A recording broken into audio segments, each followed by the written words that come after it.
Hi everyone, welcome back to class.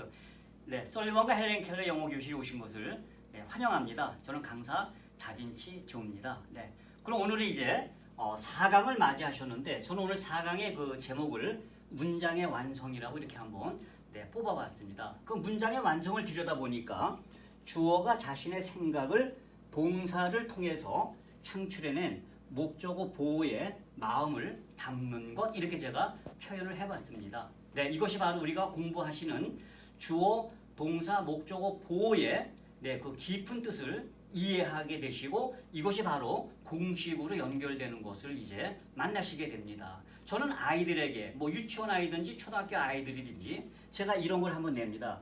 예쁜 가지고 있다 매우 책을 나는, 이렇게 이제 순서 없이 이렇게 제가 이제 써놓고 아이들에게 질문을 하면은요, 아이들은 뭐 놀랍게도 거침없이 나는 매우 예쁜 책을 가지고 있다 이렇게 지금 표현을 하고 있습니다. 그러면 그 아이들이 뭘 배워서 이런 걸 갖다가 이렇게 뭡니까? 나열할 수 있는 겁니까? 아니죠. 소리를 듣고 그 소리가 자연스러우니까 그렇게 가고 있는 거죠. 저는 글쎄 이런 내용을요 이렇게 해봤어요. 가지고 있다라고 하는 문장의 중심이 되고 사람의 심장 역할을 하는 동사를 먼저 표현하는 거죠. 그 다음에 동사 앞에 뭡니까? 그 명사가 나왔고 동사 뒤에 명사가 나왔어요. 결국은 무엇입니까? 가지고 있어? 누가 가지고 있어? 내가 가지고 있어요. 무엇을? 매우 예쁜 책을. 여기서 또 보시면 매우 예쁜 책이라는 이 한 덩어리의 품사들을 만나게 되죠. 그래서 이제 영어로 표현하니까 have이라고 하는 동사를 중심으로 해서 그 다음에 앞에 주어 I가 됐고요. 뒤에 매우 예쁜 책은 글자 그대로 뭡니까? very pretty 북인데 요 북이라고 하는 이 보통 명사가 셀 수 있으니까 앞에 뭡니까? 어가 붙은 그런 내용을 우리가 이제 살펴보게 됐어요. 그래서 얘가 이제 표현을 하게 되면 I have a very pretty book 하고 이렇게 이제 의미를 갖게 되죠. 그럼 이 내용을 통해서 들여다보면 문장의 중심이 되고 사람의 심장 역할하는 것이 바로 뭡니까? 동사죠. 동사는 바로 끝났을 때 그 표현이 완벽해지는 겁니다. 이 동사는 앞에 뭡니까? 명사, 뒤에 명사를 초대하는 게 동사의 또 역할 방법이고요. 동사 앞에 명사를 우리는 주어라고 했고 동사 뒤에 명사는 목적어 또는 보호가 됐는데 오늘 중요한 건 뭐냐면요.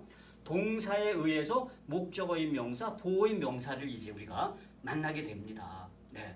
그러면 자, 우리가 형식을 배우시는데 1형식부터 5형식까지 있죠. 그러면 영어의 이 5형식이라고 하는 것은 무엇이냐면요. 5가지 모양으로 영어의 표현 방법을 내가 뭐예요? 만난다는 거예요. 근데 우리는 5형식에 대해서 너무 힘들어하고 또 그런 거 해갖고 뭐 영어가 되냐고 하는데 그렇지 않습니다. 우리는 기본기가 굉장히 중요한 거예요. 그래서 이 3형식의 공식을 보면 뭐 대부분 다 아시는 그런 내용인데 한번 살펴보시자고요. 주어 플러스 완전 타동사 플러스 목적어인 명사라고 하는 것이 바로 3형식을 만날 수 있는 그런 현 주소예요. 그 주소를 내비게이션처럼 찍어서 내가 뭡니까? 마음대로 들어갈 수 있다 그러면 얼마나 편안하시겠어요. 한자를 파자해 보시자고요. 네, 완전할완, 온전전, 제가 여기 빨간 걸로 했어요. 달을 타 움직일 동 말씀사예요. 파자를 한번 해볼까요? 말씀의 움직임이 달을 타, 여기가 중심이에요. 달라서 목적어인 명사를 초대해야만이 얘가 뭐예요? 완전해지는 거. 놀랍지 않습니까? 그냥 완전 타동사라고 막연하게 외우시는 게 아니라 말씀의 움직임이 달을 타, 달라서 목적어인 명사를 초대해야만이 자신이 뭐예요? 완벽해지는 거. 그걸 우리는 뭐예요? 완전 타동사라고 이야기합니다. 그러면 세상에 그 많은 완전 타동사를 어떻게 외우겠습니까? 그냥 여기 있는 거 4개만 우리가 기억해도 모든 내용을 다 이해할 수 있어요. 원하다, 먹다, 그리다, 좋아하다라고 하는 다자로 끝난 완전 타동사의 모양을 한번 눈으로, 마음으로 한번 새겨보시자고요. 그러면 자 여기 보세요. 목적어의 명사가 됐는데 얘는 눈목자, 관역적, 말씀의 관역을 눈으로 간절히 바라보는 거예요. 누가? 주어가 바라보라고 눈목자 쓴 거예요.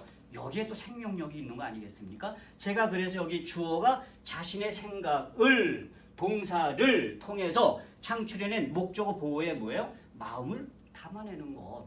이것이 바로 뭡니까? 문장의 완성이에요.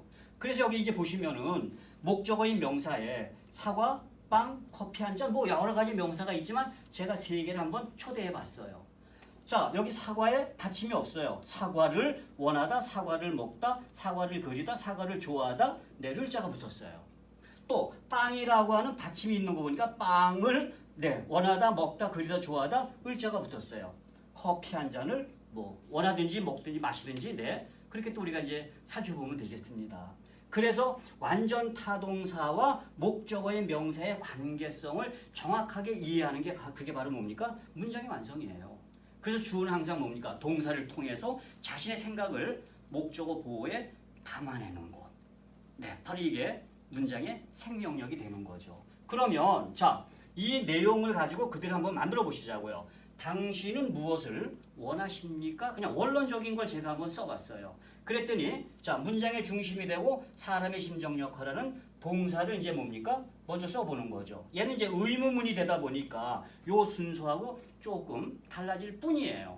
자, 동사 원형 앞에다가 당신은이라는 주어가 됐고 앞에 원한다라는 동사 자체가 의문문을 만들 수 없으니까 앞에 뭡니까? 조동사라는 것이 이제 오게 되죠. 또 그 문장에 뭡니까? 의문 대명사 무엇을 이것이 바로 이제 영어 영장문을 쓸 수 있는 그런 순서로 간 거죠.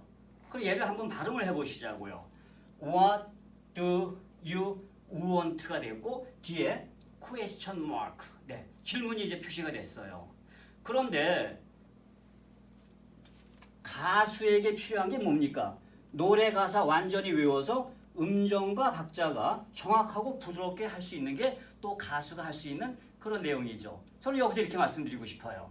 우리가 영어의 영문법을 가사로 뭐예요? 외워보시는 거예요. 가수가 가사 보고 노래 부릅니까? 아니죠.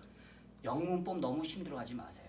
이 영문법 자체를 부드럽고 나의 마음으로 가사처럼 내 몸속에 마음속에 담아서 영어니까 intonation, accent 즉 억양과 강세를 가지고 뭐예요? reading, speaking을 하게 되면 영어가 이제 뭐예요? 훨씬 더 부드럽고 공부하는 그런 재미가 이제 생겨나는 거죠. 그래서 여기서도 what do you want 하나씩 읽게 되면 이렇게 되겠지만 얘가 원어민처럼 발음하기 위해서는 intonation과 accent가 필요한 거죠. 그래서 여기서도 뭡니까? what do you want까지는 뭐예요? 쭉 밀고 나가시다가 want에서 올라갔다가 뭡니까? 내려가는 거. 이게 바로 노래의 가사를 우리가 부르는 거하고 우리가 영어로 스피킹하는 거하고 뭐예요? 원리가 같다는 거죠. 그래서 여기서 뭡니까? What do you want? 네, 그래서 이제 질문의 의미로 내용으로 이제 뭡니까? 나는 커피 한 잔을 원합니다.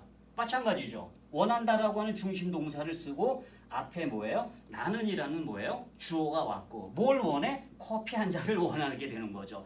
결국은 뭡니까? 동사를 통해서 누가 무엇을 많이 들어보시죠?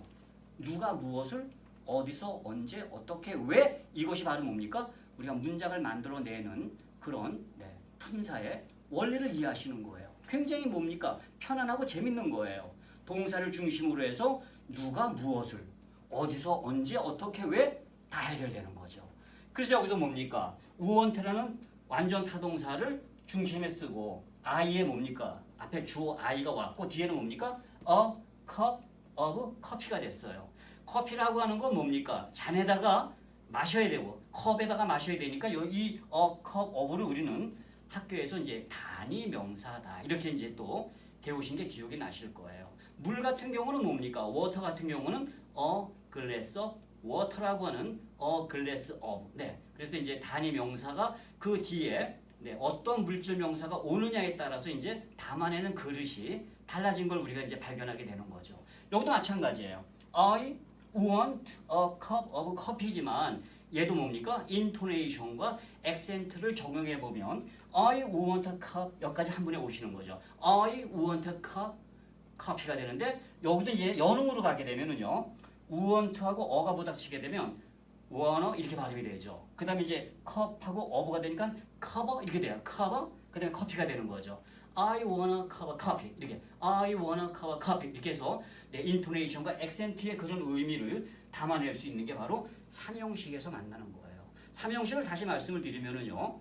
완주어 플러스 완전 타동사 플러스 목적어인 명사인데요. 완전할 완, 온전전, 달을 타, 움직일 동, 말씀사. 말씀의 움직임이 달을 타, 달라서 목적어인 명사를 초대해야만이 얘가 뭐예요? 완전해지는 것. 그래서 목적어인 명사에 받침이 없는 거, 있는 거에 따라서 을을이 만들어지는 거 이해가 되셨죠? 그러니까 동사 원형에다가 을을을 붙여서 말의 의미가 통하면 일단 뭐예요? 100%가 그런 건 아니지만 완전 타동사라고 이해하시게 되고요. 또 을을을 붙여갖고 그 의미가 전달되지 않으면 뭡니까? 걔는 완전 자동사라고 하는 그런 내용으로 일단 뭐예요? 이해해 보시는 것이 이제 동사를 가름할 수 있는 중요한 기준이 될 수 있는 거죠. 그래서 이제 우리가 삼형식의 주어, 완전 타동사 플러스 목적어인 명사. 이 목적어도 뭐예요? 너무 어렵게 생각하지 마세요. 눈목자, 주어가 볼 수 있는 것이 바로 뭐예요? 목적어다 이 말이죠. 그래서 주어가 자신의 생각을 동사를 통해서 어떤 동사를 통해서 완전 타동사를 통해서 완전 자동사를 통해서 아니면 불완전 자동사를 통해서 불완전 타동사를 통해서 아니면 수요 동사를 통해서 창출해낸 뭐예요? 목적어 보호에 주어의 마음을 담는 거 이것이 바로 뭡니까? 4강에서 우리가 이야기할 수 있는 문장의 완성입니다. 막연하게 무언가 하는 거 하고요. 그 분명한 기준을 가지고 내가 살아가는 거 공부하는 거 다른 거 다 아시죠? 저는 그래서 뭡니까? 창의력, 집중력, 사고력이라고 하는 거. 창의력, 새로운 생각을 내가 뭐예요? 끄집어내는 거예요. 그걸 힘을 받기 위해서 뭡니까? 집중력, 한가운데 모아서 내가 이걸 어떻게 표현하고 사용할 것인가에 대한 사고력에 이런 단어를 내가 평소에 지니고 사는 거하고 이런 거 없이 사는 거하고는 뭐예요? 완전히 틀린 거죠. 제가 오늘 그런 내용을 한번 말씀드리고 싶은 게 뭐냐면요. 인간의 마음은 늘 휘청거리니 그 중심을 단단히 붙잡아야 한다. 이런 내용을 한번 소개시켜드리고 싶어요. 이 말은 송나라 시대에 진덕수라고 하는 사람이 심경, 마음심, 글경, 마음의 글을 읽는 그런 내용으로 이 책을 썼는데요. 얘는 논어, 대학, 중용, 서경, 역경, 시경, 역경 이런 5가지의 책을 하나로 만들어서 요즘처럼 뭡니까? 4차원의 그 통합으로 이걸 만든 게 바로 뭡니까? 신경이에요. 그런데 조선 최고의 천재 정약용이 유배가지 않습니까? 그 유배지 강진에 가서 모든 거 뭡니까? 다 망가졌어요. 너무너무 힘들었어요. 그런데 어느 날 이 심경이라고 하는 책을 맞이하게 됩니다. 첫 페이지를 폈어요. 그 첫 페이지에 나온 게 바로 뭡니까? 인간의 마음은 늘 휘청거리니 그 중심을 단단히 붙잡아야 한다라고 하는 이 문장 속에 뭐예요? 정약용은 빨려 들어갑니다. 다시 추스리죠, 마음을. 그리고 오랜 세월 동안 뭡니까? 500권의 책을 저술할 수 있는 이런 놀라운 힘. 만약에 정약용이 유배 가지 않았으면 그 500권의 책은 뭐예요? 없는 거죠. 그냥 내가 늘 평소에 먹고 마시고 노는 거 또 자신 나름대로의 뭡니까? 그런 직책과 사명이 있으니까 그냥 거기에 만족하는 거죠. 임진왜란, 이순신 장군. 임진왜란 만나지 않았으면 이순신 장군은 뭐예요? 안 계시는 거죠. 놀라운 이런 어려움을 이겨서 창출해낼 수 있는 거. 주어, 동사, 목적어, 보호. 저는 감히 이렇게 말씀드리고 싶어요. 왜? 그 속에서 모든 것이 나오기 때문에. 그래서 여기 지금 다산 정약용은 뭡니까? 그 중심, 흔들거리는 그 중심을 단단히 잡아갖고 뭐예요? 500권의 책을 만들어내는, 창출해내는 뭐예요? 놀라운 이런 경험을 여러분들도 한번 해보십시오. 500권의 책을 한번 써보세요. 어디서? 그 중심에서. 저는 그래서 제가 늘 사용했던 말이지만 문장의 중심이 되고 사람의 심장 역할하는 건 뭡니까? 동사예요. 이 동사에서, 이 심장에서 우리 몸의 모든 곳에 혈액을 공급하듯이 그런 삶을 우리가 살아간다 그러면 이게 뭐가 어렵겠습니까? 오늘 4강에서의 문장의 완성은요. 주어가 자신의 생각을 동사를 통해서 창출해낸 목적어 또는 보호에 마음을 담아내는 거. 그게 바로 뭡니까? 삼형식이라고 하는 거. 이 내용을 통해서 우리가 이제 5강에서는요. 불완전 자동사를 통해서 비동사의 그 뭡니까? 세계를 만나게 되면 영어와 또 뭐예요? 완전히 달라지는 겁니다. 그래서 우리말 속에 동사를 중심으로 해서 양쪽에 누가 무엇을 이 간단한 원리만 우리가 이용을 해도 그걸 기억하고 내가 연습해서 뭡니까? reading, speaking, listening을 해결할 수 있는 그런 내용을 볼 수 있어요. 저는 이 인토네이션과 액센트에 대한 그런 부분을 나름대로 뭔가 이렇게 생각을 해봤는데요. 어느 날 제가 테이프를 하나 받았어요. 노래 테이프예요. 네, 자동차에 딱 꽂아봤는데 거기서 뭡니까? 놀랍게 이제 이런 노래가 나오는 거예요. 근데 그 노래를 부르는 사람은 테너 박인수입니다. 그분은 이제 클래식 뭡니까? 교수죠. 유심초에 나오는 사랑이요. 별처럼 아름다운 사랑이요. 우리가 들리는 건 그런 거예요. 그런데 제가 그 테이프에서 나오는 소리는요. 별처럼 아름다운 사랑이요. 저는 거기서 깜짝 놀랐습니다. 저는 그걸 바로 뭡니까? 인토네이션과 액센트에 적용을 해서 영어를 그렇게 스피킹 리딩 하다 보니까 폐활량도 좋아지고 뭐예요? 훨씬 더 영어의 깊은 것을 느끼게 됩니다. 그게 바로 뭡니까? 중심이에요. 그 중심을 잡고 우리가 5강에서 한번 만나면 더욱더 큰 영어의 지평을 여시게 될 거예요. 네, 오늘은 4강을 여기서 마치겠습니다. 감사합니다.